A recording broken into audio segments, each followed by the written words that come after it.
Shalawama, shalawam. Mes salutations pour ceux qui ne comprennent toujours pas. J'aurais pu dire bonjour aussi, hein. C'est un peu la même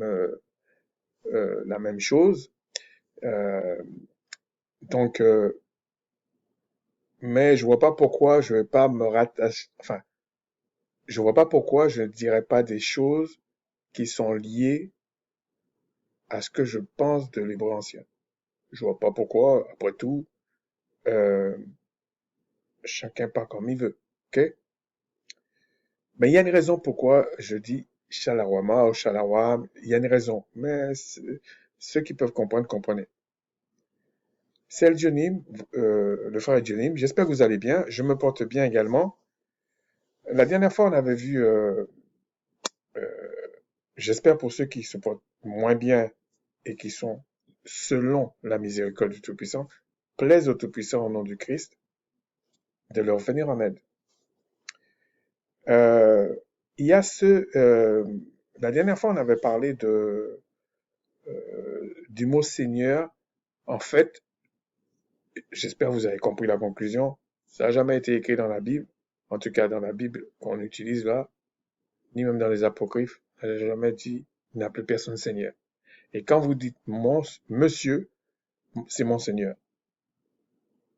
Ok? Mais je vais faire une conclusion de ces mots-là. Mais pour l'instant, c'est ça le fait. Parce que les soi-disant chrétiens, ils aiment, et les soi-disant chrétiens en général, et particulièrement les mélanodéens, ce qu'on appelle vulgairement les noirs. Ceux-là, je sais pas ce qui s'est passé, ils aiment, ils aiment les fables. Ça devient pathétique, pathétique. C'est comme s'ils n'ont pas eu d'éducation à la base, ils ont rien. On les manipule comme on veut. Pourtant, on n'arrête pas de dire, nous n'arrêtons pas de dire, allez essayer de regarder l'hébreu ancien, le grec ancien. Essayez. Vous allez voir que peut-être 80% ou 70% de ce que vous croyez là, c'est des fables. Ça n'a jamais été écrit dans la Bible. Vous avez cru à une interprétation de votre bourreau, pour parler clairement. En parlant de ça, j'ai vu qu'ils font un sorte de procès au président, au nouveau président sénégalais. Et encore, moi je trouve ça c'est une honte que ça vienne des Antillais, que ça vienne de ceux qui sont en Afrique ou un mélanoderme, n'importe où dans le monde. Je trouve ça honteux. Ils ont des lois. C'est un pays musulman. Les hommes ont le droit d'avoir plusieurs femmes. Il a plusieurs femmes. C'est quoi le problème? Il y a des pays dans le monde. Il y a des transgenres à la tête. Il y a des homos. Pourquoi vous ne dites rien? Moi, quelqu'un qui vient, qui balance tous ces trucs-là, moi, je vais trouver ça logique. Mais je ne comprends pas pourquoi les mélanodermes, ils savent où se trouvent les transgenres, où se trouvent les homos. Pourquoi vous parlez uniquement de ce que vous appelez polygamie? Vous voyez pas, vous avez un problème. Il y a même certains qui sont à la tête des États. Ah, ils sont en train de tromper leurs femmes. Ils font tout et n'importe quoi. Pourquoi vous dites rien? Pourquoi ils disent rien? Tout ça, c'est l'aliénation. C'est de la bêtise, en fait. C'est de la bêtise. La question n'est pas d'être pour ou contre telle ou telle chose. C'est pas ça. Mais si dans le pays, les lois autorisent un homosexuel à être à la tête, un transgenre à la tête, c'est quoi le problème? Ça, c'est leur loi, c'est leurs affaires. C'est pareil pour le Sénégal qui autorise un homme à avoir plusieurs femmes. C'est quoi le problème? Ils ont essayé de faire le même procès en Afrique du Sud. Les gens d'Afrique du Sud, ils ont dit non. En revanche, chez eux, l'homosexualité, c'est niette. C'est les lois de chacun. Comme il y a des pays, ils vont accepter l'homosexualité, ils vont accepter transgenre, ils vont accepter je sais pas quoi d'autre. et ils vont interdire euh, euh, d'avoir plusieurs femmes. Avoir plusieurs hommes, ils acceptent. Plusieurs femmes, non. Mais c'est leur loi. La question, c'est pas de savoir si c'est aberrant, pas aberrant, non, ils ont leur loi. C'est comme ça. Je trouve que c'est plus respectable que quand les gens ont des lois chez eux, ben ils ont leur loi. Après, si on doit en tirer des leçons, tout ça, c'est autre chose. Mais on peut pas faire un procès à des gens dans leur pays qui respectent leurs lois. C'est stupide. C'est complètement stupide. Et je vois ça uniquement chez certains mélanodermes. Mais c'est ridicule.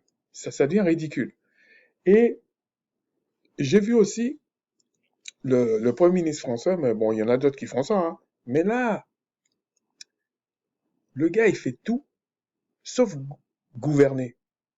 Un Premier ministre est là pour le gouvernement. Il dirige le gouvernement. Il vient, il parle de l'éducation comme s'il était ministre de l'éducation et de l'enseignement scolaire. Mais il l'est pas. Il vient, il parle de tout ce qui est juridique comme s'il était ministre de la justice. Mais il l'est pas. Et ces deux ministres-là, ils sont comme des potiches maintenant. Mais ça montre qu'il y a des personnes, peut-être pour X raisons, hein, ils ne savent pas ce que c'est diriger. Ils savent pas ce que c'est. D'ailleurs, ils parlent de la famille comme on voit qu'il connaît pas une famille. Il sait pas ce que c'est. Et quand on entend parler, bon là c'est un mouvement, on entend parler, c'est toujours pour prendre l'autorité des parents. Et quand ça va pas, il dit aux parents ouais venez revenez prendre votre enfant. Mais ça va pas. Il fallait laisser l'autorité aux parents déjà dès le départ. Il y aurait eu moins de problèmes dans la société. Mais comme ils sont aveuglés, ils vont aller. C'est pareil pour euh, la manière de gérer. Depuis le début de l'Empire gréco-romain, c'est basé sur du pillage de d'autres endroits. Ah ben, l'heure est arrivée où maintenant ils parlent de gestion. Mais aucun d'eux ils savent gérer. Ils n'ont jamais géré. Ils n'ont jamais géré en fait. Parce qu'ils avaient toujours un endroit pour piller. Mais c'est fini. Parce que c'est le ciel qui décide, c'est pas la terre qui décide. Et au début de l'Empire, au début de leur civilisation, ils ont cru qu'en faisant ça là, c'était eux qui avaient décidé ça. Même quand ils allaient prendre les, les, les, les, les choses spirituelles de chez les autres, ils pensaient que c'était eux qui décidaient. Ben maintenant, c'est fini. Alors, il y a des gens qui comprennent pas ça, parce que les hommes, c'est borné à 120 ans. Donc voilà, c'est comme ça. Et pour un céleste, peu importe le bord où il est, 100 ans, c'est comme une demi-journée. Qui sur la Terre ne peut pas prédire, à moins que la personne ait un petit problème, mais ne peut pas prédire sur une journée, sur une demi-journée, qu'est-ce qu'il va faire ou qu'est-ce qui va à peu près se passer. Les gens vont dire, bah attends, Johnny, tu dis n'importe quoi là. Bah, sauf si la personne a un petit problème. Ben c'est pareil. Il, il fallait pas enlever l'autorité aux parents et maintenant, il faut gérer ça. Ça me rappelle un jour, il y avait un gars, il a pris la femme d'un autre. Et puis, 3, 4, 5 ans après, comme ça marchait pas, il va voir l'autre, il dit, ben, reprends ta femme. L'autre lui a dit non. 3, 4, 5 ans t'es avec, tu penses que c'est la femme de l'autre toujours. Ah non. Ils font tout pour enlever l'autorité aux parents. Et quand ça va mal, ils retournent voir les parents pour dire machin. Les parents, vont dire, bah, écoute, la solution c'est quoi? C'est que tu me laisses faire. Parce que tu sais pas faire. Et quand tu regardes, le rôle qu'ils ont, c'est que des répressions pour les jeunes. Il y a que des répressions, mais quand c'est les parents qui disent, ben, je dois prendre des mesures, on leur dit, non, non, faut pas prendre, faut pas prendre. Non, l'enfant, on doit dialoguer, bien sûr, mais ils essaient de faire quoi? Qu'ils aiment ceux qu'ils ne connaissent pas plus que les parents qui ont leurs enfants. Mais c'est de la folie, en fait. En tout cas, c'est ça la fin. Bon. Aujourd'hui, on va parler d'un mot qui va compléter l'autre qu'on avait dit pour Seigneur. Là, je vais vous dire lequel, je vais lire d'abord. Toujours dans Matthieu 23, on va lire de 1 à 12. Alors le Christ, parlant à la foule et à ses disciples, dit, les scribes et les pharisiens sont assis sous la chaire de Macha de Moïse. Faites donc et observez tout ce qu'ils vous disent, et n'agissez pas selon leurs œuvres, car ils disent et ne font pas. C'est monnaie courante aujourd'hui. Ils lient des fardeaux pesants et les mettent sur les épaules des hommes, mais ils ne veulent pas les remuer du doigt. Il y a pas mal de gens comme ça. Hein. C'est un peu les conseillers ne sont pas les pires. Ils font toutes leurs actions pour être vus des hommes. Ainsi, ils portent de larges filatères et ils ont de longues franges à leurs vêtements. Le m'as-tu vu en gros. M'as-tu vu, ils sont bien, ils sont pieux. C'est ça le monde de l'image d'aujourd'hui, hein, pour ceux qui comprennent pas l'actualisation des choses. Ils aiment la première place dans les festins et les premiers sièges dans la synagogue. C'est un peu ce que les soi-disant chrétiens, beaucoup d'entre eux, ils ont l'impression que ces gens-là sont des gens bien, propres sur eux, ils parlent bien, ils sont ceci. Ah non, non, non. Mais ils disent qu'ils sont spirituels plus que les autres. Ils aiment être salués dans les places publiques et à être appelés par les hommes Rabbi, Rabbi. Mais ne vous faites pas appeler Rabbi, car un seul est votre maître et vous êtes tous frères. N'appelez personne sur la terre Père, car un seul est votre Père, celui qui est dans les cieux. Ne vous faites pas appeler directeur, car un seul est votre directeur, le Christ. Le plus grand parmi vous sera votre serviteur. Quiconque s'élèvera sera abaissé, et quiconque s'abaissera sera élevé. J'ai essayé de prendre la totalité, c'est bien pour faire comprendre qu'il y a un contexte dans lequel Christ est en train de parler.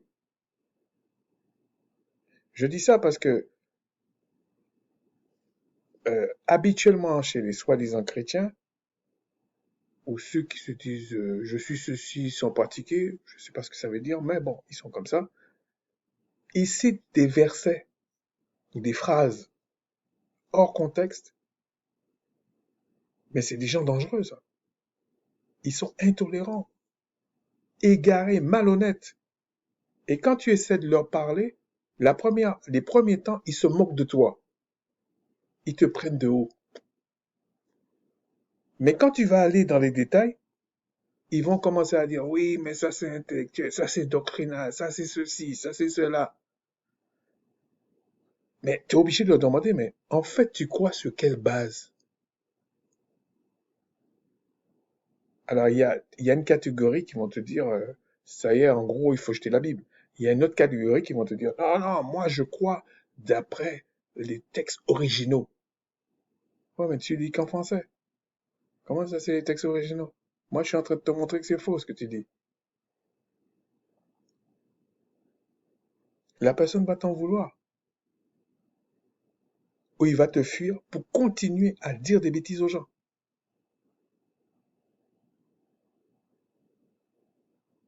Et quand des fois il lui arrive quelque chose à ces gens-là, ils vont venir accuser d'autres personnes. Mais non, mais non. C'est la loi du Créateur qui est là. C'est comme ça. Donc, c'est pas que je m'éloigne de la loi. Je vous ai dit, ça va être difficile de me sortir de là. Mais c'est parce que il y a des choses périphériques que je voulais parler pour mieux cerner ce que nous essayons de dire. Que la première disposition de la loi ou la première disposition euh, à propos de l'alliance faite avec Abraham, de Tout-Puissant faite avec Abraham, c'est ce qu'on appelle la première alliance. Il y a plein de personnes qui disent la première alliance, mais quand vous allez dans les textes en ancien, vous voyez que, en fait, l'alliance, c'est avec Abraham, et il y a eu comme deux étapes, que j'appelle une disposition ou un avenant de la loi, ou d'un contrat. Et cette première partie-là, c'est ce qu'on a, on dit communément, la loi révélée à Moïse, à Machar. Et la deuxième partie qui est en fait la finalité de cette alliance avec Abraham, les vraies choses donc, c'est la loi qui est révélée par le Christ. Mais est-ce qu'elles sont opposées? Les soi-disant chrétiens qui ont hérité, épousé l'esprit gréco-romain, eux, ils pensent qu'il y a euh, opposition. C'est-à-dire que tu ne peux pas croire en le Christ sans t'intéresser à la loi révélée à Machar. Et nous disons que non. Et ils prennent pour argument les textes de Paul pour faire dire à Paul ce qu'il n'a jamais dit. Et aussi bien ceux qui croient en la loi que ceux qui ne croient pas en la loi. Alors que ils ne comprennent pas ce que Paul a dit. Paul a simplement dit une chose qui est simple. Si je dois choisir entre 120 et l'éternité, je choisis l'éternité. Mais ce qui caractérise une disposition de l'alliance, parce que de toutes les façons, même depuis Abraham, personne ne mérite l'alliance que le Tout-Puissant, que le Créateur a fait avec Abraham. Même pas Abraham. Abraham, lui, c'est parce qu'il a cru. D'ailleurs, en parlant de ça, on reviendra sur le mot foi. Qu'est-ce que la foi? Parce que j'entends des choses là, c'est pas du tout ça. Et c'est frustrant. C'est frustrant.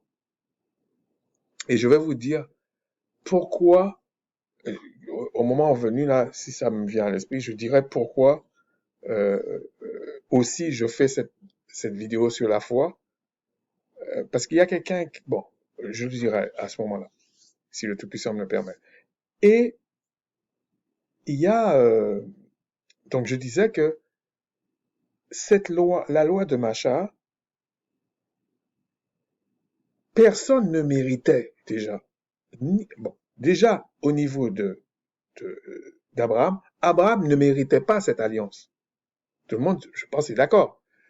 Le Créateur lui a fait une grâce parce que Abraham s'est bien comporté. Abraham n'a jamais sacrifié son fils. Il n'a même pas amené le bélier qu'on a sacrifié, qui était une image. Mais c'est parce qu'Abraham a obéi. Le Créateur a pris en compte l'état de son cœur. Ça, c'est correct. Arrivé à Machar, Machar a reçu la loi du Créateur, non pas parce que les Israélites marchaient bien ou Macha, Moïse était un homme exceptionnel. Non, c'était pas pour ça.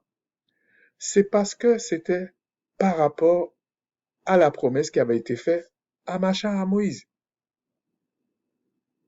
Donc jusqu'à maintenant, c'est pas parce qu'il pratiquait quelque chose. Bon. Mais pour rester dans les lois du Créateur et qui étaient manifestées dans la terre promise, il fallait être justifié parce que l'homme ne peut pas de lui-même être juste devant le Tout-Puissant puisqu'il a hérité du péché d'Adam et Ève. Même Abraham était dans cet état. Donc si le Créateur était si mauvais et si méchant comme les gens pensent, il aurait tenu compte du péché là. Abraham passait pas. Tous ceux qui étaient sous la loi de Macha passaient pas non plus. Je parle pour la vie éternelle. Et à ce niveau-là, Abraham, il est décédé. Mais ça, c'est pour le côté terrestre. Tous ceux qui étaient sous la loi révélée à Macha sont morts, physiquement. Bon, on parle d'Élie, voilà, mais ils sont morts. Bon. Et dans la loi de Macha, pour retenir le bras du Créateur, parce que le Créateur, lui, ne tolère pas le péché. Le salaire du péché, c'est la mort. Et le péché, c'est quoi? C'est la transgression de la loi. Donc c'est clair. À ce niveau-là, le Créateur a trouvé, comment je peux dire, euh, une option qui restait, que personne, ni dans les cieux, ni sur la terre, pouvait remettre en cause. Il a dit, bon voilà, il y aura des œuvres de justification, mais comme c'est pour 120 ans, ça va être euh, soit annuellement, soit tout le temps. C'est comme ça.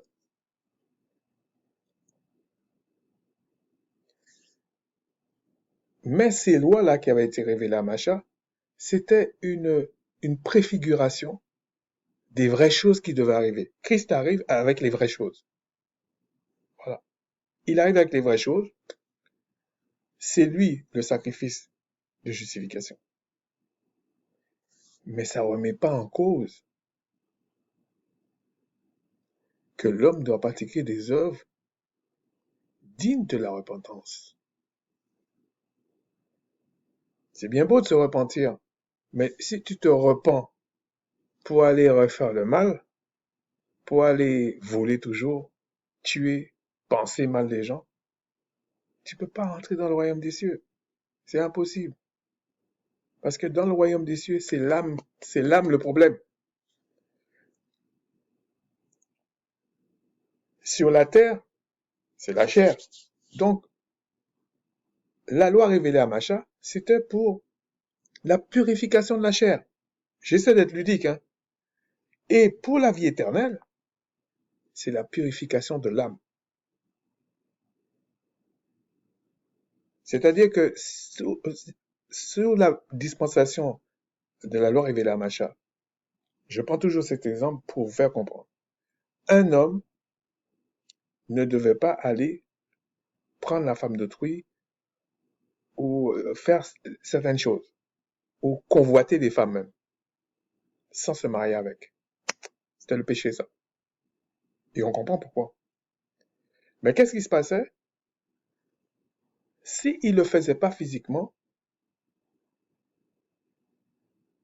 le Créateur trouvait que c'était une faiblesse. Donc, dans le péché, dans les sacrifices d'expiation et des choses comme ça qui étaient annuels, le Créateur retenait son bras. Mais il ne pouvait pas rentrer dans la terre promise, dans le royaume des cieux comme ça. Parce que ça veut dire, dans son âme, il y a un problème qui est le péché qu'il a hérité de ses ancêtres, d'Adam et Ève, jusqu'à aujourd'hui, jusqu'à ce moment-là. Il ne peut pas. Donc, qu'est-ce qui s'est passé? Christ en venant, comme c'est pour les choses célestes, les choses spirituelles, les choses saintes, là maintenant, c'est dans l'âme.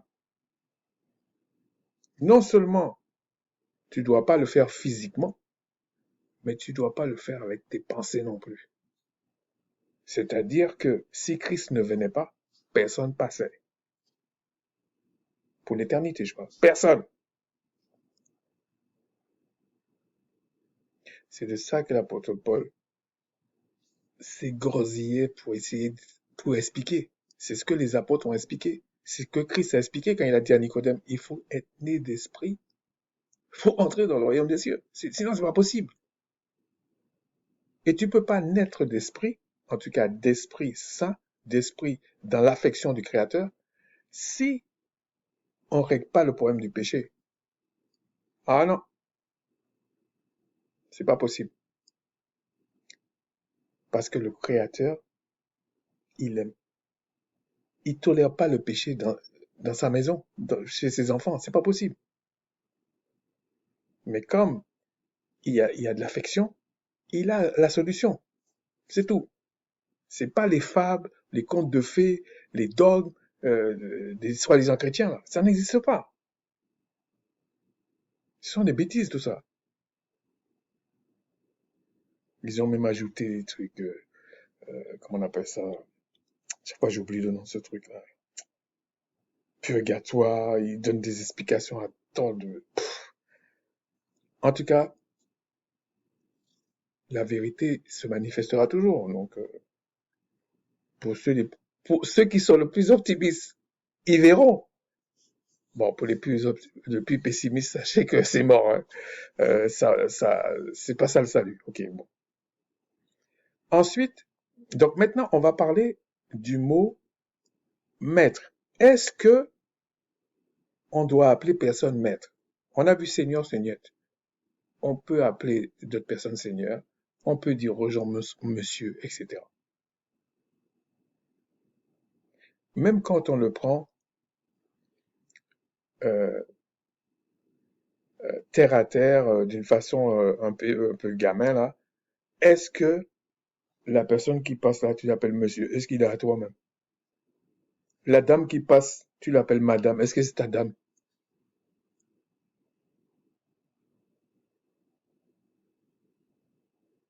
Voilà, donc il faut arrêter.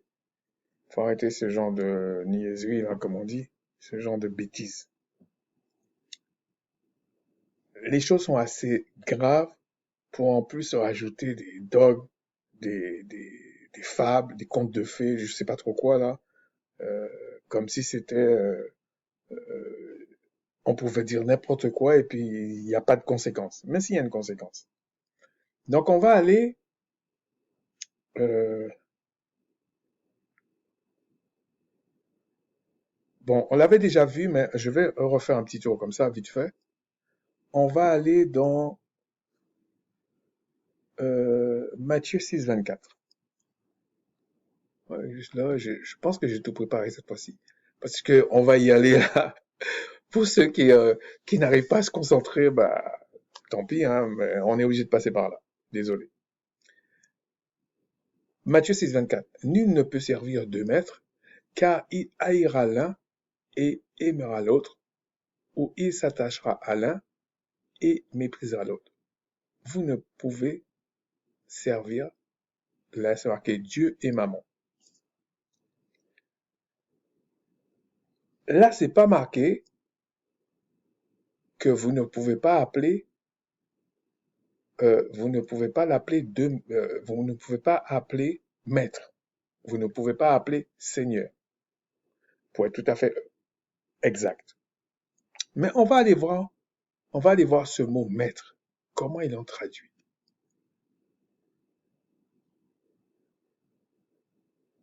Ils ont utilisé le G2962 qu'on avait vu la dernière fois. Kuriros. Kuriwas. On va dire comme ça. Kuriwa. Et G2962. Qu'est-ce que c'est? J'avais déjà préparé là. En gros, parce que je vais pas tous les faire, hein. En gros, c'est Seigneur. Bon, là, on dit traduit par, dans les Bibles, on vous dit Seigneur, Dieu, Maître, Empereur, non traduit, etc. Mais quand on regarde l'origine du mot, et il faut vraiment faire une étude là-dessus, parce que des fois, il y a des nuances et tout ça, ou des fois, il y a des plantages, hein, je vous le dis tout de suite. Mais là, regarde, il était donné à Dieu, le Messie, tout ça. Non, non, ça, c'est du baratin. Ça veut dire Seigneur. Donc ici, tous ceux qui disent maître, tu ne peux pas servir de maître. Non, deux seigneurs. Et nous savons qu'il y a plusieurs seigneurs. Mais pour nous, il y a un Seigneur, un seul Seigneur. Et quand il disait ça dans les Écritures, il parlait du Tout-Puissant, du Créateur. Parce qu'il dit bien dans les mêmes Écritures que David dit à son Seigneur, qui dit à son Seigneur, en parlant du Seigneur de son Seigneur. Je ne sais pas si vous me suivez. Quand David dit le Seigneur de mon Seigneur, il y a déjà deux seigneurs. Et David ne parlait pas de seigneur terrestre. Parce qu'il y a encore cela aussi. Et dans l'Ancienne Alliance, je vous dis, même ce que les Grecs appellent les anges, les malakim, les mala, les mala ou les malaka. Si on dit un malaka, euh, ce serait des malaka ma. Le ma, c'est pour le pluriel. Mais, selon la convention que j'utilise. Mais là, ici, ça voudrait dire, et non, je disais que dans l'Ancienne Alliance, même dans les livres apocryphes, c'était comme monsieur aujourd'hui. Donc, ils appelaient en général l'étranger, qui avait ou même ceux qui savaient que c'était des anges, ils les appelaient seigneurs. Est-ce qu'il y a dit qu'ils péchaient comme ceux qui pensent que parce que le Créateur parle de l'apogénie, c'est le péché, tout ça. Mais vous êtes des malades, pour certains. Vous allez être jugés plus sévèrement, hein. Ça c'est sûr, hein. Parce que vous racontez des bêtises par moments aux gens.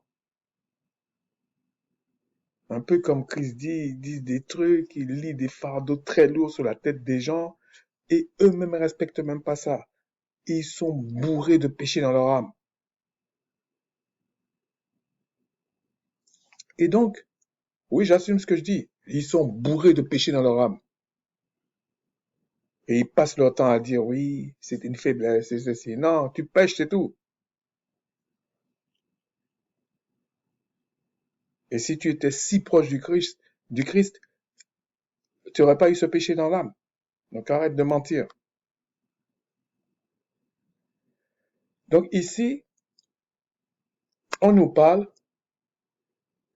c'est nul ne peut servir deux seigneurs, car ou il haïra l'un, ou il aimera l'autre, ou il s'attachera à l'un, ou il maîtrisera l'autre, ou il méprisera l'autre. Vous ne pouvez servir. Bon, en fait, là c'est théos. En général, c'est comme, euh, c'est comme un nom générique, comme si on disait les célestes, un céleste. Voilà. Vous ne pouvez servir le céleste et Mammon. Alors, on va regarder ça aussi. Et là, Mammon, regardez comment ça s'écrit en grec. Bon, je vais revenir sur ça un autre jour. Si le Tout-Puissant le permet, ça fait trop de choses. Ici, c'est donc, on parle de deux seigneurs. Et moi, je vais aller plus vite là parce que je vais essayer de rester focus. Donc, c'est deux seigneurs, c'est pas deux maîtres. Et comme je le disais, en faisant le parallèle par rapport à David, qui disait le seigneur de mon seigneur, donc on peut avoir des seigneurs, c'est comme on dit monsieur. Voilà. En anglais, on dira sir, d'ailleurs, ça se dit toujours là. Et donc, je crois qu'en français, il disait sire. Ouais, il disait sire. Ben, ça veut dire que c'était déjà quelqu'un, un noble, voilà. Mais c'est seigneur, c'est pas maître. C'est bien clair. Pour pas faire de parallèle hasardeux, et puis créer toute une doctrine fallacieuse, mensongère, pardon. Ensuite, on va aller toujours dans Matthieu, on va aller dans Matthieu 28.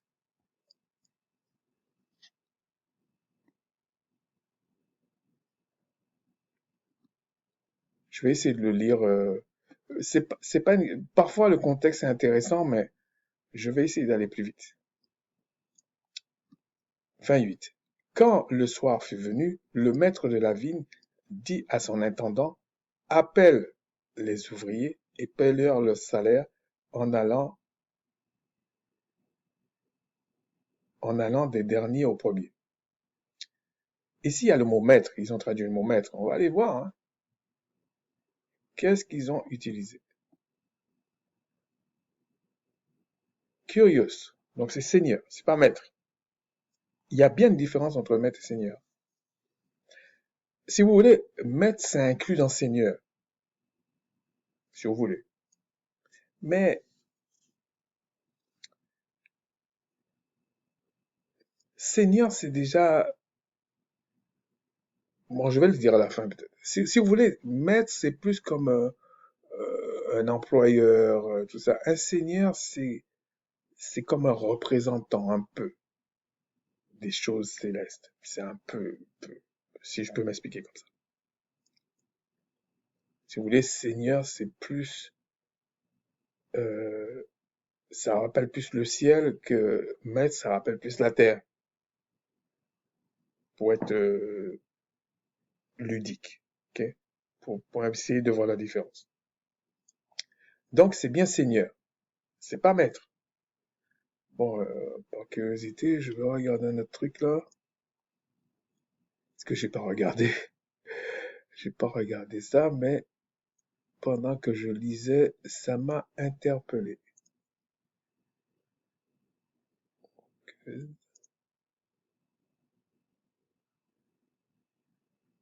C'est ce mot-là pour manager, vous voyez? G12, G22. Bon, ça me gêne pas trop, mais c'est simplement pour vous dire qu'il y a quand même il y a des choses à comprendre. Donc là, c'est toujours Seigneur. Ensuite, on va regarder Matthieu 24, 46. Qu'est-ce qui ça donne?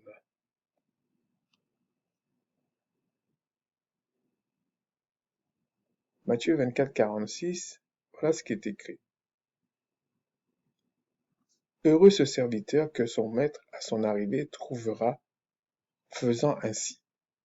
Bon, vous connaissez le contexte et tout, on va pas machin.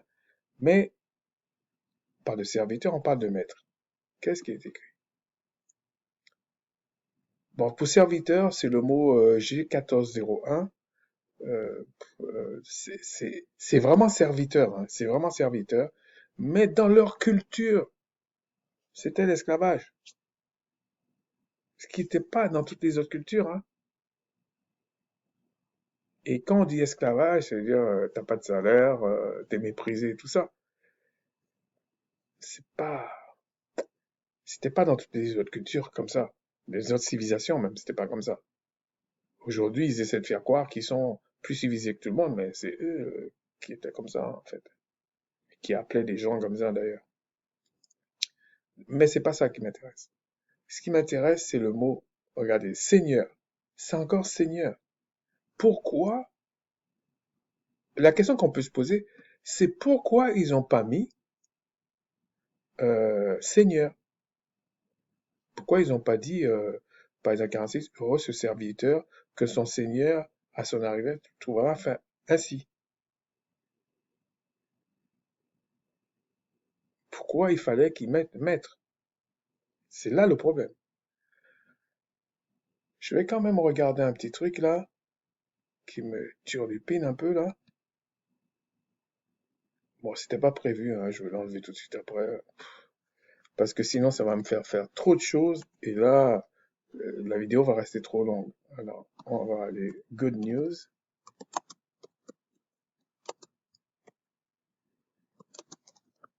Translation, Bible, ok.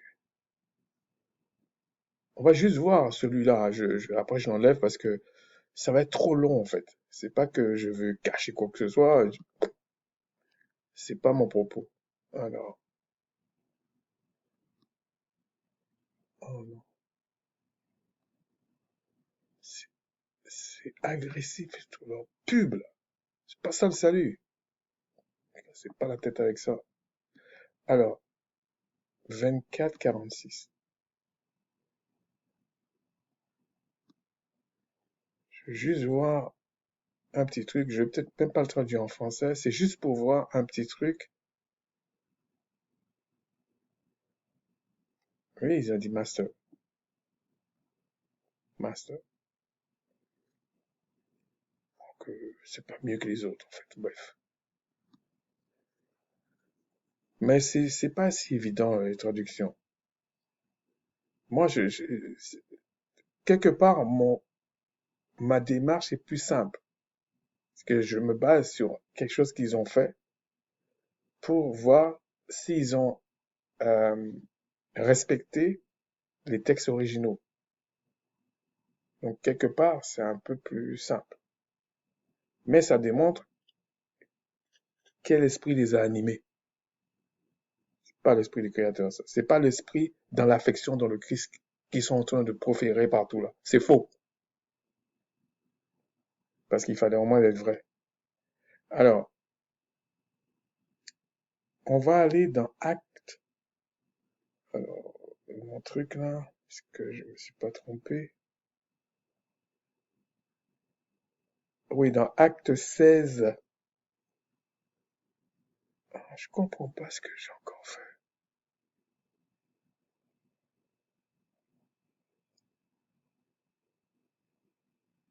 Ok. Bon, apparemment, j'ai déjà raté un truc. Ah, ok, non, et c'est là. Acte 16. Ça, c'est quoi ça? Ok. On va aller dans Acte 16, 16 à 17. Comme nous allions au lieu de prière, une servante qui avait un esprit de python et qui, en devinant, procurait un grand profit à ses maîtres, vint au devant de nous et se dit à nous suivre, et se mit à nous suivre, Paul et nous. Elle criait, ces hommes sont les serviteurs du Dieu très haut, et ils vous annoncent la voie du salut. Bon, il y a plusieurs trucs, mais je vais pas m'attarder sur tout, je vais juste survoler là. Mais par contre, je vais regarder quels mots ils ont utilisés pour mettre. Alors, mettre. Bon, curious. Curio, curiois. Curiois. En fait, c'est le G2962. Donc, ça devait être Seigneur. On l'a vu ici, là. Seigneur. Bon.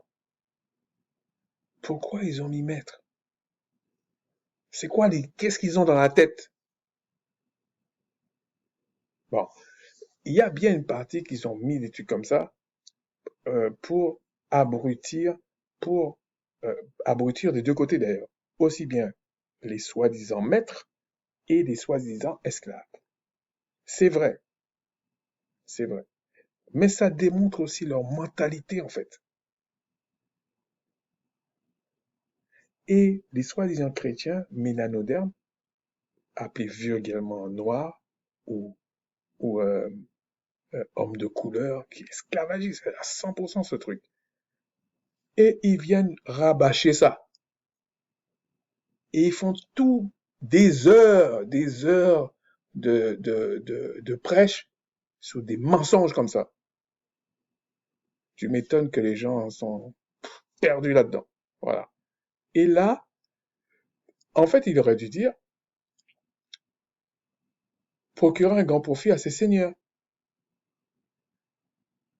C'est tout.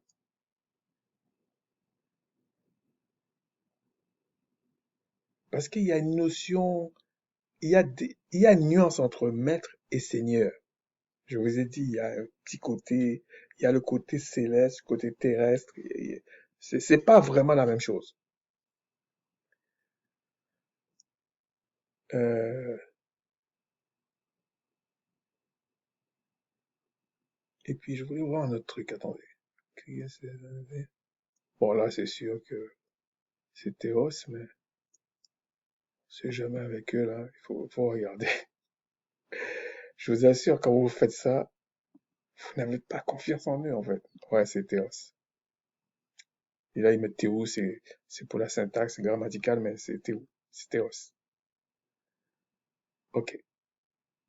Ensuite, on va continuer. On va aller, ça c'était pour le mot Seigneur, hein.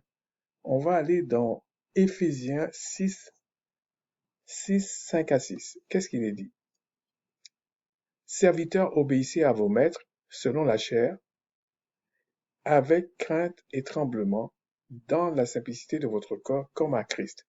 Non pas seulement sous leurs yeux, comme pour plaire aux hommes, mais comme des serviteurs de Christ qui font de bon cœur à la volonté de Dieu ici. Qu'est-ce qui est écrit? Bon, serviteur, c'est toujours Doulois, là, le G1401. Donc, c'est pas esclave, non, serviteur. C'est pas pareil. C'est serviteur. On aurait pu dire employé, pour être clair. Maître, c'est comme employeur. Mais peut-être c'est pour camoufler aux gens, les gens comme ça. C'est ça que certains méprisent les gens, là, comme ça. Mais maître, ce serait plutôt un employeur. Que ça reste des choses terrestres, là. Alors, ensuite, ouais, c'est c'est encore Seigneur. G 2962. Donc ici, ce serait encore la même chose. Ce serait serviteur, obéissez à vos seigneurs selon la chair. Bon, est-ce qu'ils ont mis selon la chair?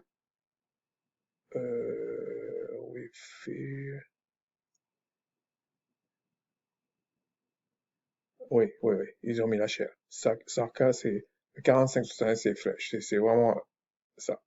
Donc, seigneur selon la chair.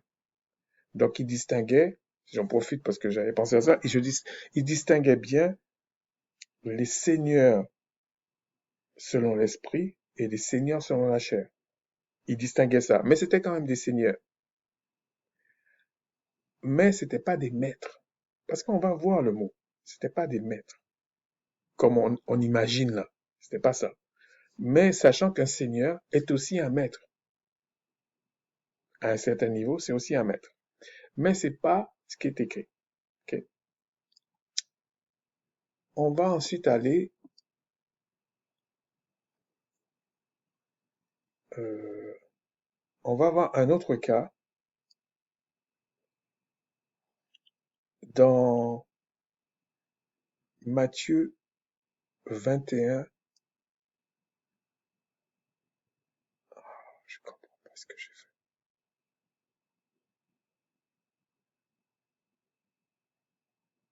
Donnez-moi une seconde. Je pense que il y a quelque chose que je comprends pas.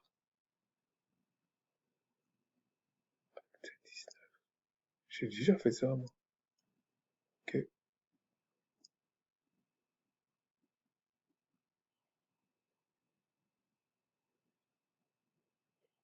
Quoi ça? Ephésiens 5.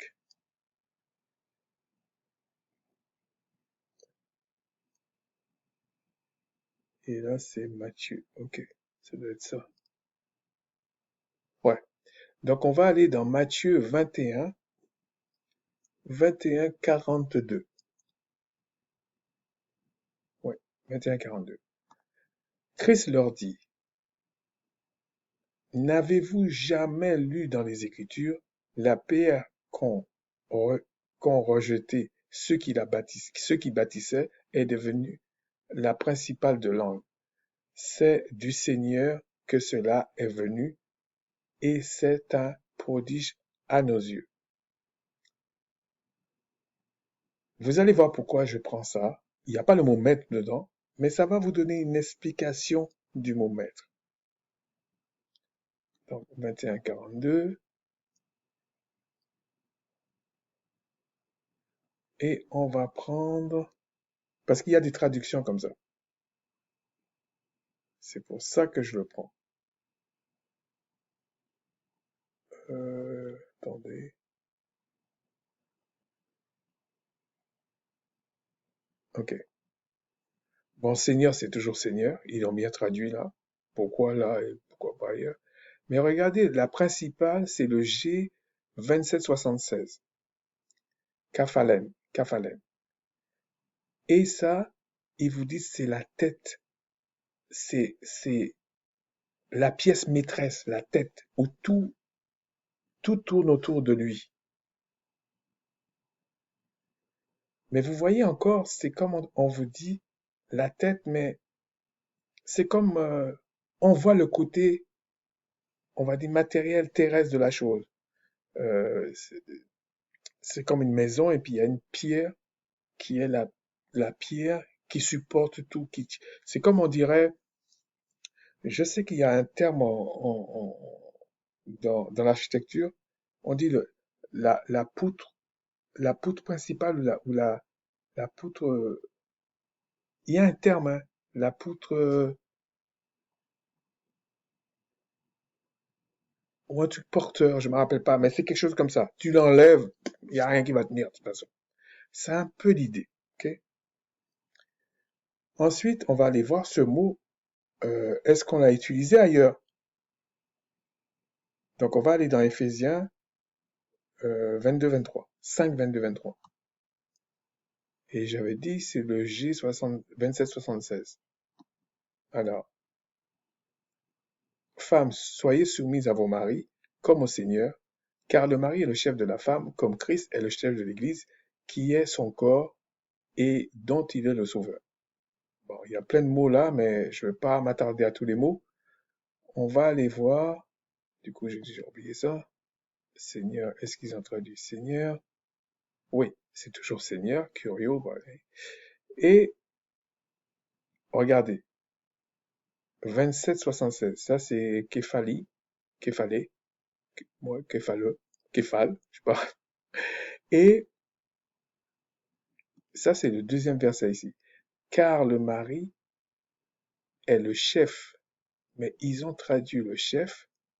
Attendez, est-ce qu'ils l'ont répété plusieurs fois? Ok, oui, ils l'ont répété pareil. Donc, chef ici, c'est présenté comme la pièce maîtresse. La pièce, mais vous voyez que vous prenez une pierre principale de bâtiment, si vous le mettez tout seul, il n'y a pas de bâtiment. On est d'accord, il n'y a pas de bâtiment. Donc, le fait qu'on dit chef, c'est qu'il y a quelque chose dont tu dois manager, dont tu dois organiser. C'est ça un chef. C'est ça, c'est comme et tout tourne autour du chef pour que ça tienne. Si le chef tombe, c'est comme par exemple un général d'armée,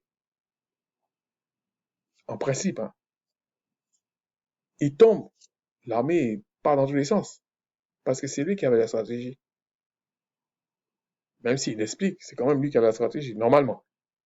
C'est un peu l'idée. Donc ici, c'est plutôt chef, dans ce sens, c'est plutôt, euh, comme on dirait, la principale de langue. Moi, je ne veux pas rentrer dans trop de détails là. L'idée, c'est pas de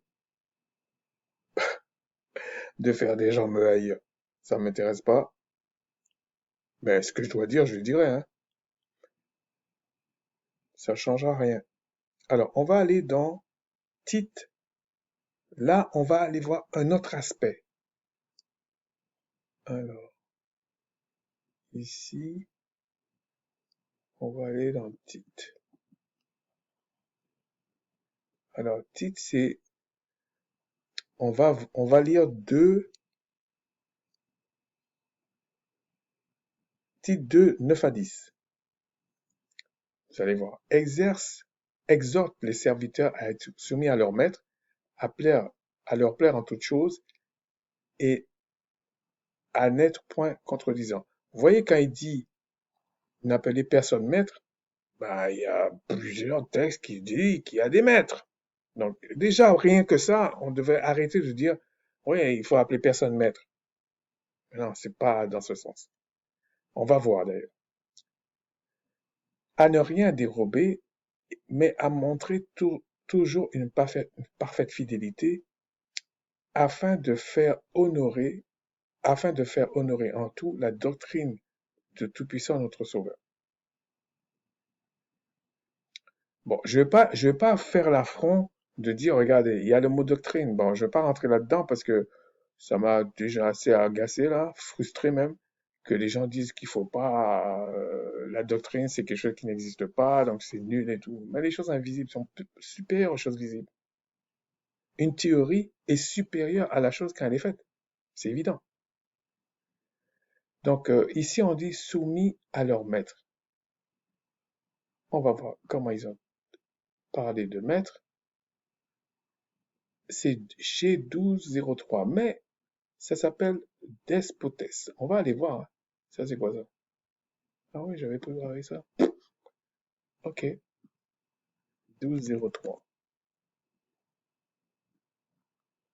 Vous voyez encore, ils ont mis maître seigneur, mais il y a une nuance.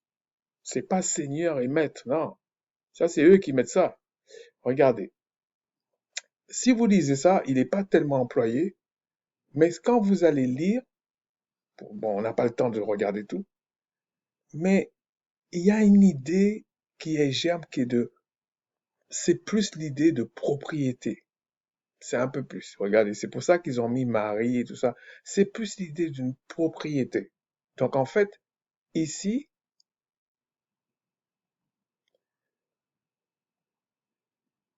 c'est comme propriétaire, mais dans le sens quand même d'un employeur. Parce que dans le paradigme hébraïque, quand tu travailles pour quelqu'un, c'est comme si tu t'es vendu. Ok? Et c'est comme si tu as acheté quand il te paye.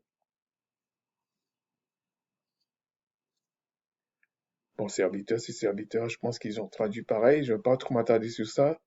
Ouais. Là, c'est doulos. Bon. Donc, on va continuer pour voir si on n'a pas utilisé ailleurs. On va aller dans... Alors, est-ce que je l'ai là? Acte 4, 24-26. Est-ce que c'est ça? Ok. Alors, lorsqu'ils eurent entendu, ils élevèrent à Dieu la voix tous ensemble et dirent, Seigneur, toi qui as fait le ciel et la terre, la mer et tout ce qui s'y trouve, c'est toi qui as dit par le Saint-Esprit, par la bouche de notre Père, ton serviteur David, pourquoi ce tumulte parmi les nations et ces vaines pensées parmi les peuples? Les rois de la terre se sont sauvés et les princes se sont ligués contre le Seigneur et contre son roi. Ils font bien une distinction entre le Seigneur et son roi. David aurait, David disait contre le Seigneur et bon Seigneur, si vous ne comprenez pas. Mais on va regarder ici. Euh, Pourquoi j'ai mis ça? Bon, j'avais prévu de parler de beaucoup de choses, mais je ne vais pas le faire. Là, on reste jusqu'à demain matin, là, non.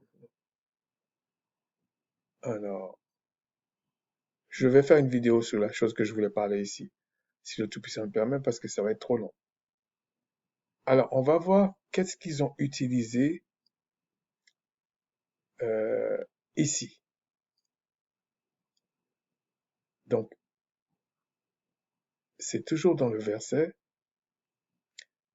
Et tous ensemble dire, Seigneur, toi qui as fait les cieux et la terre et tout ce qui s'y trouve. Comment ils ont traduit Seigneur? Despota. Donc, c'est pas Seigneur qui est écrit là. Ça, c'est eux qui disent. Ici, ils ont voulu expliquer quelque chose. Parce que pour eux, Seigneur, c'est plus les cieux, les choses célestes. Donc, c'est pour ça qu'ils ont utilisé Seigneur. Mais c'est pas l'esprit de ce texte. Ce qu'on a voulu dire ici, c'est que le Créateur était comme à l'œuvre. Donc, c'est comme matériel un peu. Ce serait plutôt comme euh, le côté employeur qu'on veut mettre, pas le côté élevé dans le sens de la seigneurie ou la noblesse. C'est pas dans ce sens. C'est pour ça qu'ils ont employé ce mot despota. Ils n'ont pas employé le mot curio, curio. Ils n'ont pas employé ce mot-là parce que là, c'est vraiment seigneur. Ils n'ont pas employé ce mot-là. Donc même ici, là, à la limite, ils auraient pu dire maître. Alors peut-être que c'est pour ça que certains disent faut pas appeler maître les gens. Mais ça n'a rien à voir. Ça n'a rien à voir, en fait. Bon, pour les autres choses, je vais la journée. Je vais passer à autre chose. Si on va maintenant dans 1 Pierre 2, 18. Est-ce que c'est ça? Yes. Donc 1 Pierre 2, 18, voilà ce qui est écrit. Serviteurs, soyez soumis en toute crainte à vos maîtres, non seulement à ceux qui sont bons et doux, mais ceux à- mais aussi à ceux qui sont d'un caractère difficile. Bon, là, on parlait aux Israélites entre eux, ok? Mais je ne vais pas rentrer là-dedans. C'est pour vous montrer qu'est-ce qu'ils ont traduit de 18.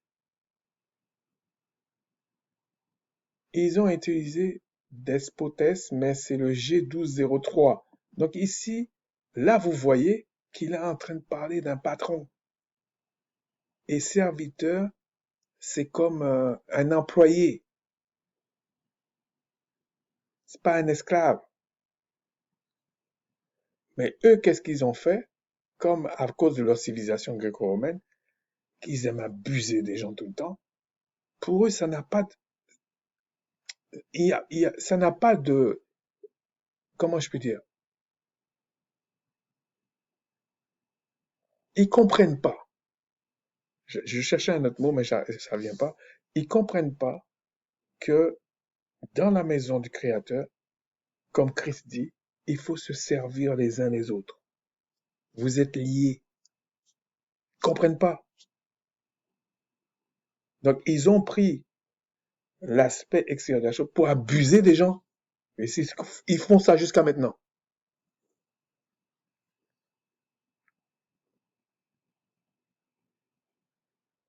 Ensuite, on va aller dans 2 Pierre 2:1. Donc déjà là, c'est pas du tout la même chose là. 2 Pierre 2:1. Il y a parmi le peuple de faux prophètes, il y aura aussi parmi vous de faux docteurs qui introduiront des sectes pernicieuses et qui, reniant le maître qui les a rachetés, attireront sur eux une ruine soudaine. Alors, comment ils ont traduit ça? Pourquoi ils ont traduit ça comme ça? Donc, comment le texte dit? Despoten.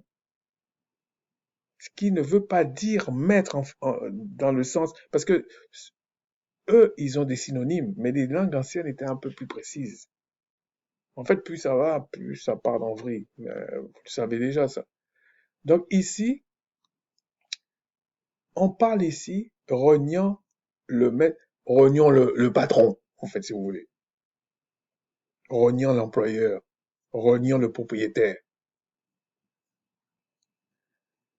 Peut-être pour certains, ça va pas changer grand-chose, parce que s'ils lisent en comprenant toute la Bible, ils vont dire, ouais, je m'en doutais que c'était ça. Et ça, je peux comprendre. Hein. Alors,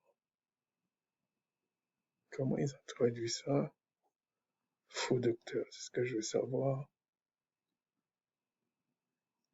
Faux prophète, ok. Ah ouais, regardez comment ils traduisent faux. Faux prophète ici, donc on voit prophète. Faux, c'est pseudo.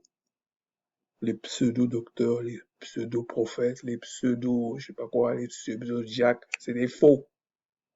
C'est pas des soi-disant, c'est des faux. Donc, donc je suis encore gentil quand je dis des soi-disant chrétiens. Je vais dire les pseudo-chrétiens.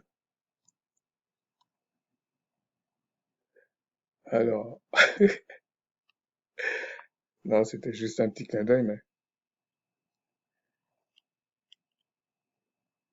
c'est-à-dire que si je dis pseudo-chrétien aujourd'hui, ou pseudo je sais pas quoi, les gens vont dire non, ça va. Ah, mais si je dis faux chrétien, ah, alors que je dis la même chose. Donc là, on va aller dans Jude 1, 4. J'espère que j'aurai le temps de tout faire. Jude 1, 4, j'ai pas envie de faire de vidéo. Car il s'est glissé parmi vous certains hommes, dont la condamnation est écrite depuis longtemps, des impies qui changent la grâce du Tout-Puissant, de la grâce de notre Seigneur, là ils mettent notre Dieu, mais de notre Céleste, de notre, en dissolution, et qui renie notre seul Maître et Seigneur le Christ. Vous voyez, ici, là, comment ils ont traduit ça? Seul Maître et Seigneur. Est-ce qu'ils ont pris ça? Alors, Seigneur, ils ont bien mis Curion, mais c'est bien G2962. Et bon, Dieu, c'est toujours 23:16, hein, donc c'est pareil. Mais regardez, despoten, ils ont employé le même mot. Ici, c'est notre seul patron, notre seul employeur. C'est là qu'on voit la notion de service, de serviteur. Quand les gens disent, nous sommes tous des serviteurs du Christ, ben, ça veut dire que le Christ est ton patron.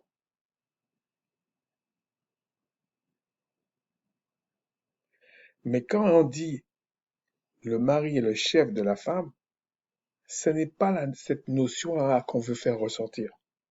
C'est pour ça que je vous ai montré le G2776, si ma mémoire est bonne. C'est simplement pour montrer qu'il est la pièce sur sur quoi tout repose. Il est la principale de l'angle de la maison, de la famille proche. Ça nuance, ça nuance. C'est pas une question de seigneur, c'est pas dans ce sens. Okay? C'est qu'il doit tenir tout. Bon, je vais pas rentrer dans tout ça là. Bon, ensuite, on va voir un autre aspect dans 1 Corinthiens 4, 15 à 16. 1 Corinthiens 4, 15 à 16. Et car quand vous auriez 10 000 mètres en Christ, alors, comment tu peux me dire, dans la même Bible, c'est marqué, quand vous aurez 10 000 mètres en Christ. Et comment tu peux me dire, ah, mais il faut appeler personne maître. Mais c'est nous les orgueilleux. C'est nous, on est trop intellect, on est trop ceci. Mais même un enfant, moi, quand j'avais 12 ans, là, je disais ça, je te parlais plus. Je sais que tu mens. Voilà. Vous n'avez cependant pas plusieurs pères, puisque c'est moi qui vous ai engendré en Christ par l'évangile. Pour l'instant, on ne va pas parler de père là, hein. Je vous en conjure donc, soyez imitateurs. Parce que le prochain, je voulais parler des pères, donc on va pas parler de ça ici. Mais comment ils ont traduit, comment, pourquoi ils ont traduit ça comme ça? On va aller voir, est-ce que ça colle? G3807.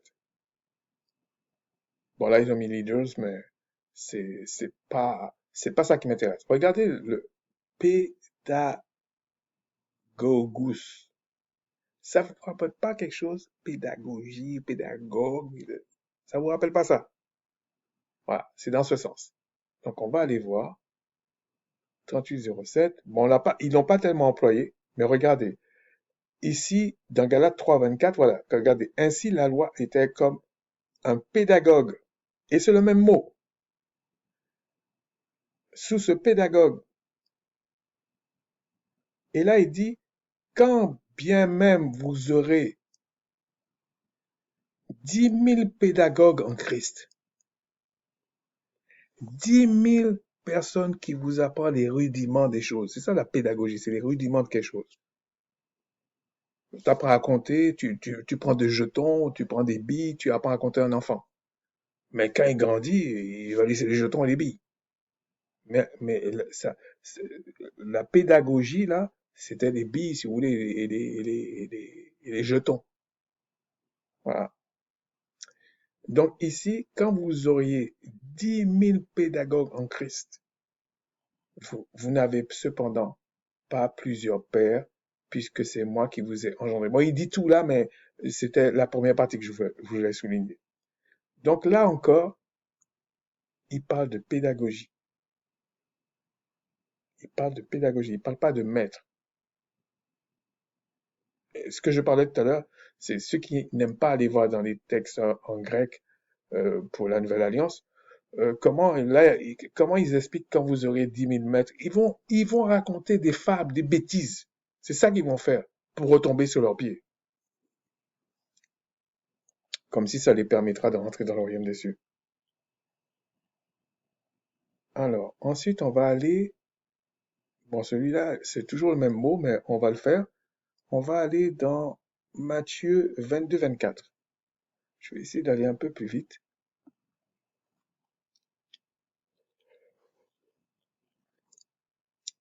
Maître, Moïse a dit, pardon, Maître, Moïse a dit, si quelqu'un meurt sans enfant, son frère épousera sa veuve et suscitera une postérité à son frère. Bon là, c'est pas le contexte qui m'intéresse, c'est le mot maître qui m'intéresse. Qu'est-ce qu'ils ont employé ici? G1320, didascale, didascal. Bon, vous le voyez ici, teacher, ok? Et qu'est-ce que c'est? Donc là, c'est combien? 1320. Allez voir.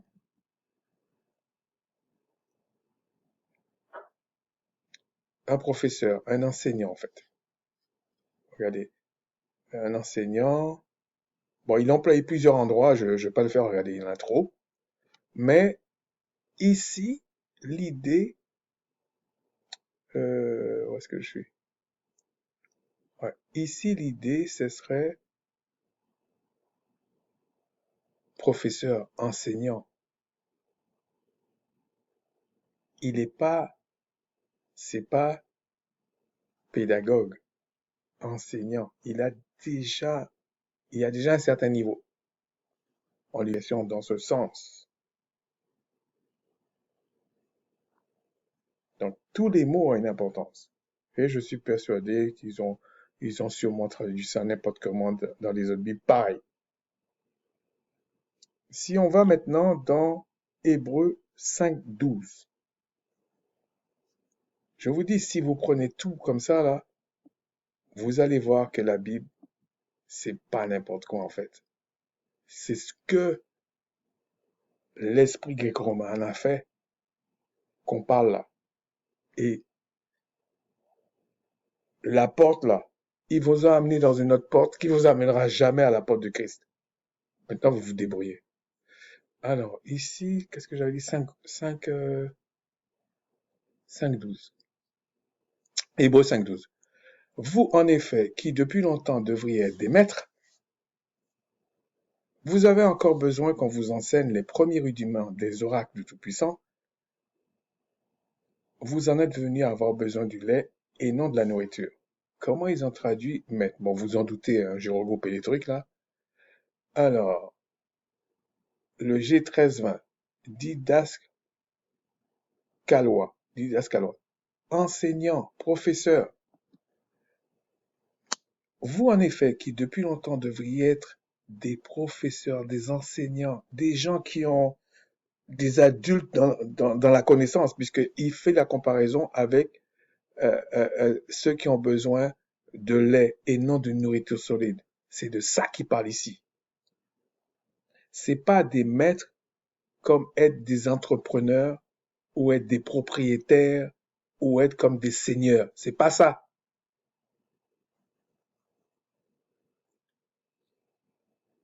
Si je vous parle comme ça, vous sentez que je suis un peu frustré, c'est vrai, mais c'est pourquoi, en tout cas, ceux qui appartiennent au Tout-Puissant en Christ, ceux qui sont mes frères des Israélites, et ceux qui cherchent, qui sont appelés à comprendre, on vous a manipulé. Je sais pas comment expliquer ça.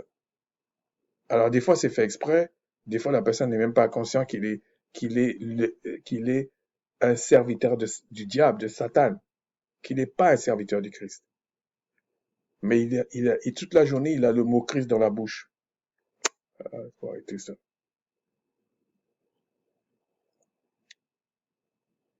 Euh, alors, on va aller dans...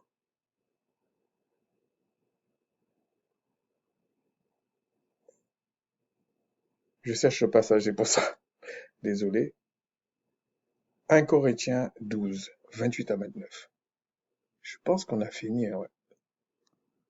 Je vois des gens qui disent, ouais, il a fini. Non, alors, 12, 28. Et tant pis pour ceux qui vont en accélérer, j'en ai rien à faire, hein. Euh, mais la porte, là, tu le trouves pas en accéléré. Donc, tu te démerdes. Alors, 1 Corinthiens 12, 28.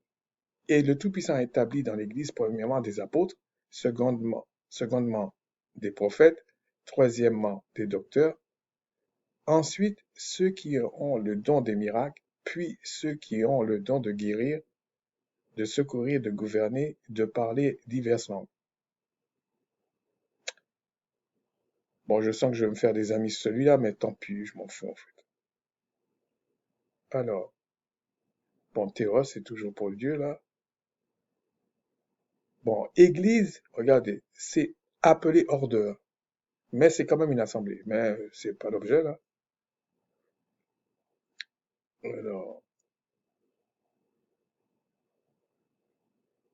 bon, je vais pas parler du mot, je vais pas parler des mots là, je vais parler uniquement de docteur. Ils ont traduit docteur. J'ai 13 mains, mais dida, pardon, didasca, didascalus. Il me semble qu'il y a un truc chrétien qui s'appelle comme ça. Quelque chose de ce genre, didasque. Il y a quelque chose que j'ai lu une fois. Mais c'est enseignant, ok? C'est enseignant. Donc ici, même si on dit apôtre, bon, apôtre, des fois les gens disent ça n'importe comment là, mais bon. Secondement, des prophètes. Troisièmement, des enseignants. Ils ont pas dit des gens qui, qui ont, qui, qui ont des visions, des songes, qui ont des révélations. Non, non. Ils disent là, parce que tous, ils ont ça. Les apôtres, ils ont ça, ils ont des révélations, des oracles, des prophètes, des docteurs, tous ils peuvent avoir ça. Mais là, la particularité du docteur, c'est qu'il sait enseigner.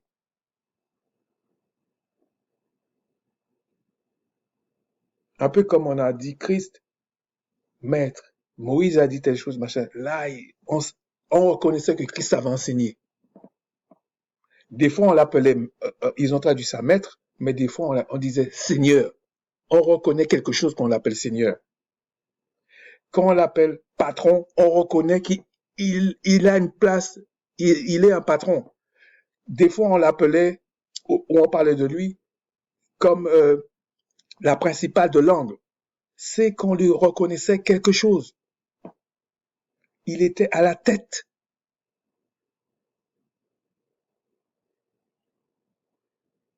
Chaque mot avait son importance. Aujourd'hui, là, il y a des gens qui viennent, ils savent pas enseigner, ils savent pas, ils s'en foutent du grec ancien, ils s'en foutent de l'hébreu ancien, ils s'en fichent des cultures, ils s'en fichent de l'histoire, ils s'en fichent de la civilisation, ils s'en fichent du paradigme, ils s'en fichent de tout. Mais ils viennent nous parler de révélation, de manifestation, et puis, si tu ne les crois pas, ils t'en veulent. Mais ils racontent des bêtises.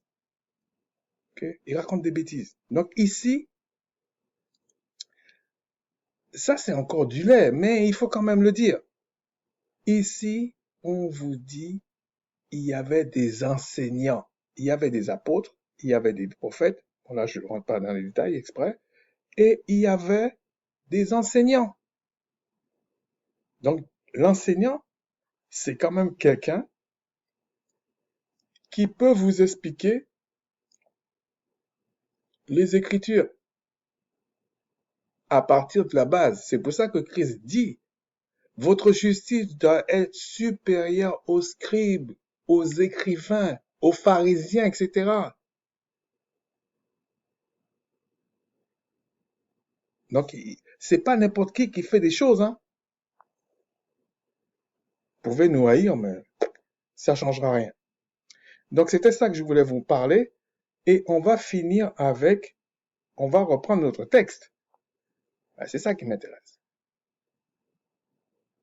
Bon, je vais pas relire tout là, mais la partie qui m'intéresse, il y a 2 endroits que ça m'intéresse.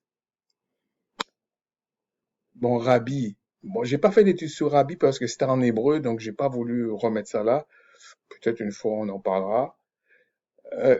Car un seul est votre maître. 23, 8. Alors, 23, 8.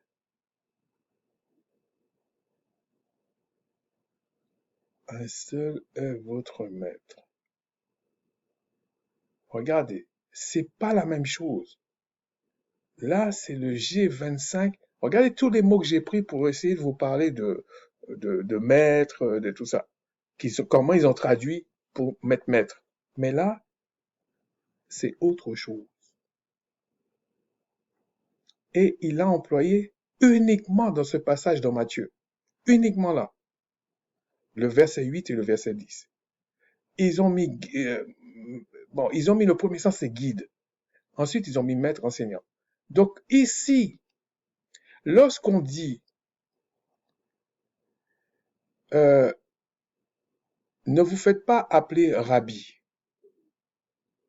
il faut mettre dans le contexte qu'ils aimaient les premières places, ils faisaient passer pour ce qu'ils n'étaient pas, et ils aimaient pas qu'on conteste parce qu'ils prenaient des charges lourdes, ils les liaient, ils mettaient sur leur tête.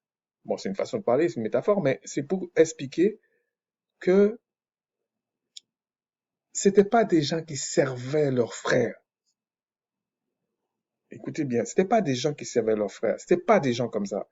C'était des fauves. On peut dire comme ça. Des fauves qui déchiquetaient leurs frères. Enfin, si on peut dire que c'était leurs frères. C'est-à-dire que, à part eux, tout le monde était leur ennemi. C'est de ça qu'on parle ici. Ne vous faites pas appeler rabbi. Même si rabbi, c'était quelque chose de noble. Mais avec la corruption, c'est devenu un truc horrible. Car un seul est votre guide. Un seul peut vous imposer des choses. Et vous êtes tous frères. Un seul peut vous imposer des choses qui touchent aux choses spirituelles. Un seul.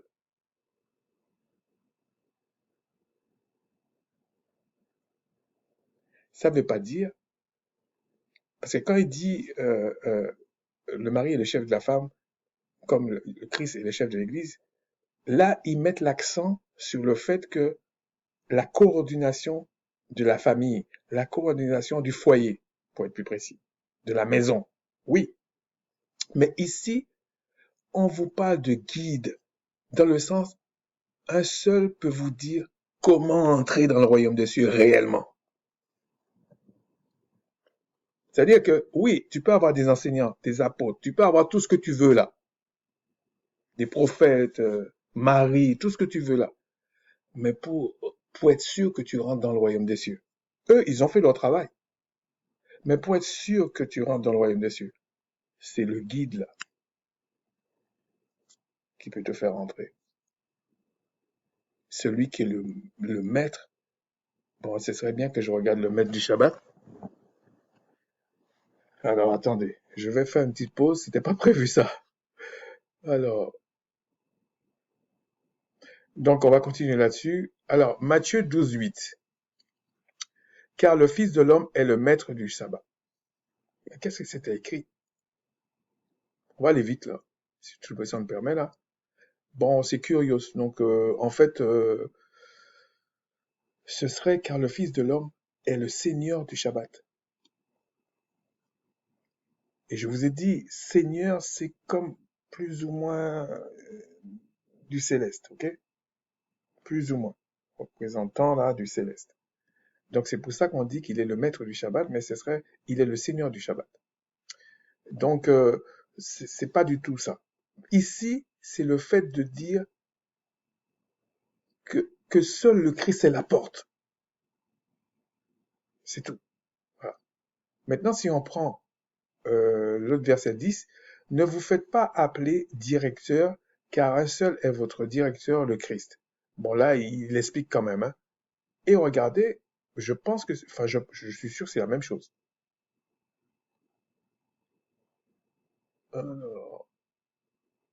Ouais, c'est 25-19. Regardez, il est répété 2 fois. Donc, c'est catégène, KTGT. Bon, c'est 29-19. Donc, ici, là, c'est dans l'idée, n'appelez personne votre guide spirituel. Dans le sens, n'appelez personne, personne d'autre n'est la porte de votre salut. Personne n'est votre salut que le Christ. C'est quelque chose de simple.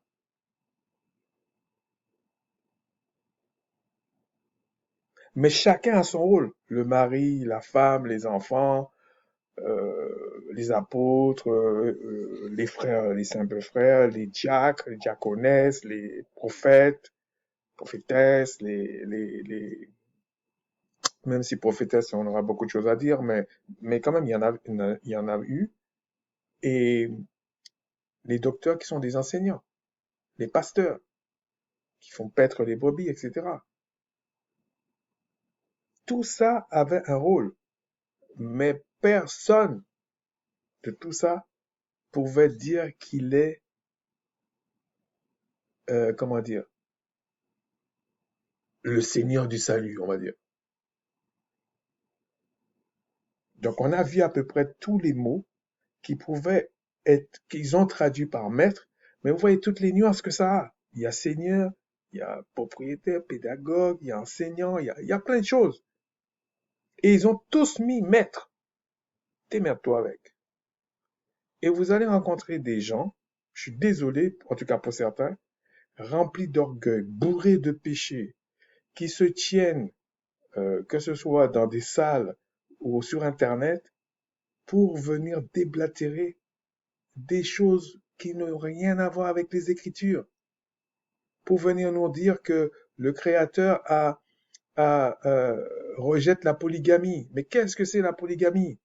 J'ai vu un autre qui a fait un tout détour pour parler de ça. Je vais revenir sur ça si le Tout-Puissant le permet. La polygamie, il faudrait se poser la question, pourquoi ils ont retenu sur la terre polygamie au lieu de polygénie? Parce que la polygamie, c'est aussi bien un homme avec plusieurs femmes qu'une femme avec plusieurs hommes. Et que plusieurs hommes avec plusieurs femmes. Tout ça, c'est la polygamie. Pourquoi ils ont retenu plutôt le don de célibat au lieu de dire eunuque? Pourquoi ils ont tenu ça? Parce qu'il y a plusieurs types d'eunuques. Je vais faire une vidéo sur ça, si le puissant le permet. Pourquoi ils ont retenu des choses comme ça? Déjà, ça veut dire que ces textes-là, cette culture, ces promesses, cet héritage ne les appartenaient pas. C'est tout. Faut pas chercher loin. Et ça vous amènera jamais au salut. Restez toujours dans les langues dont c'était pas écrit, comme l'hébreu ancien ou le grec ancien. Vous allez jamais trouver la porte. Vous allez avoir peut-être des miettes, peut-être, mais jamais la porte.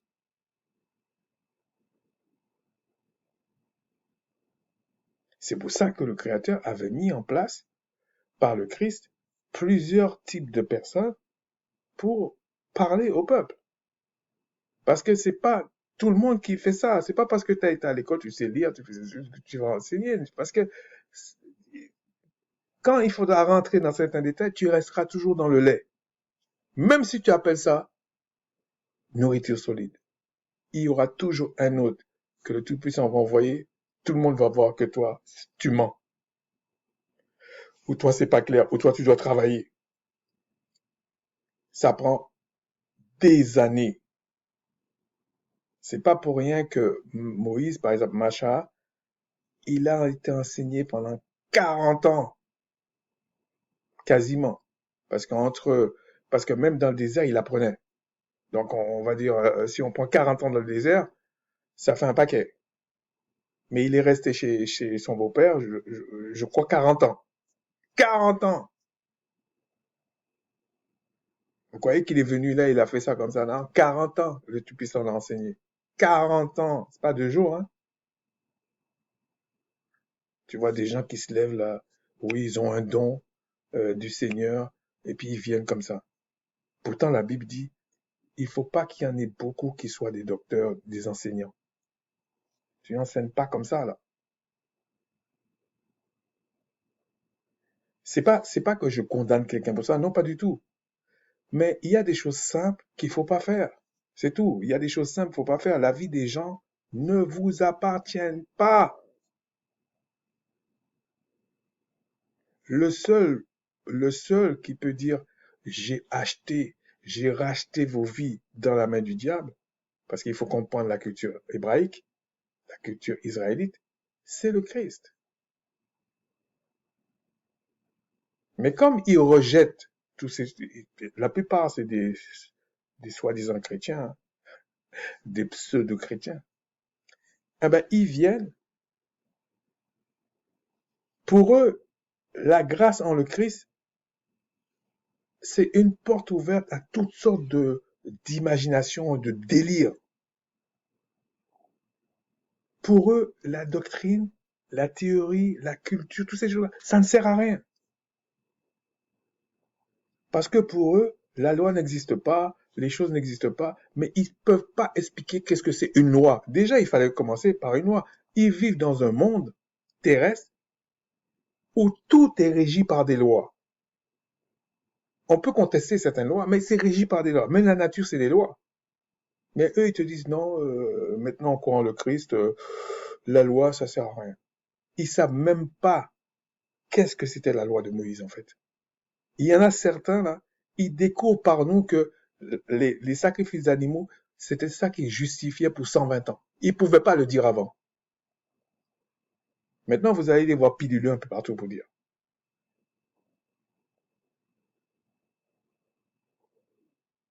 Mais l'apôtre Paul, d'ailleurs, même, on pourrait même discuter pourquoi l'apôtre Paul dit, il voit ça comme la boue. Il faudrait même étudier le mot boue. Qu'est-ce que ça veut dire? C'est quelque chose d'informe. Même on prend en français, c'est quelque chose d'informe, là. Mais c'était pas le fait. C'est comme, euh, c'est comme quelqu'un qui, qui se marie. Il se marie, il a des enfants et tout ça. Et puis après, on lui présente l'évangile. Il croit en le Christ, il reçoit le Christ lui parle, etc. Voilà. Et après, il dit, Je regarde le mariage, les enfants, tout ce que j'ai là comme de la boue. Ça veut pas dire qu'il n'aime pas sa femme et ses enfants. C'est des malades. C'est pas ça. D'ailleurs, l'apôtre Paul disait, il aimait sa race, il aimait, il aurait aimé que toute sa famille vienne pour avoir la vie éternelle. C'est pas qu'il les regardait comme de la boue. Il dit même après que les Judéens avaient reçu les oracles du Tout-Puissant. Donc il avait une haute opinion des Judéens. C'est pas parce que vous lisez, oui, il regardait ce qu'il faisait avant comme de la boue, que ça veut dire ce qu'on vous a mis dans la tête. C'est tout simplement parce qu'il fait le parallèle entre eux. C'est comme s'il disait, il dit, euh, la vie éternelle, c'est comme de l'or, et puis 120 ans, c'est comme du bronze, c'est comme du plastique. Ouais, c'est comme du plastique, sachant que il a besoin de plastique pour faire plein de choses qu'il a utilisées, même qu'il continue à utiliser. Mais il va te dire, non, c'est pas de l'or. Ben, c'est ce qu'il dit, c'est tout. Donc sur ça, c'est pour... donc, Christ n'a jamais dit, en tout cas, ni Christ, ni les Écritures n'ont jamais dit qu'il faut pas appeler les gens seigneurs et qu'il faut pas appeler les gens maîtres. Il a jamais dit ça. Jusqu'à maintenant, ce qu'il dit, ce qui est écrit, c'est qu'il ne faut pas appeler les personnes qui soient enseignants ou pas, qui soient croyants ou pas, peu importe, faut pas l'appeler comme s'il était ton guide. Faut pas, c'est pas ton guide spirituel qui est là. C'est pas, oui, c'est pas ton guide spirituel qui est là. C'est-à-dire qu'à chaque fois tu lui parles, à chaque fois qu'il te parle, tu dois analyser ce qu'il te dit. Dans le sens que peut-être que c'est peut-être pas, c'est toi qui dois,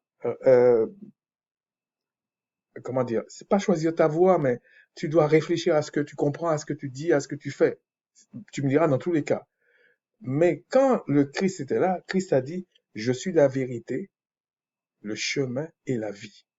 Il n'y a qu'une personne dans le sens spirituel qui est à notre portée, parce que le Créateur n'est pas à notre portée.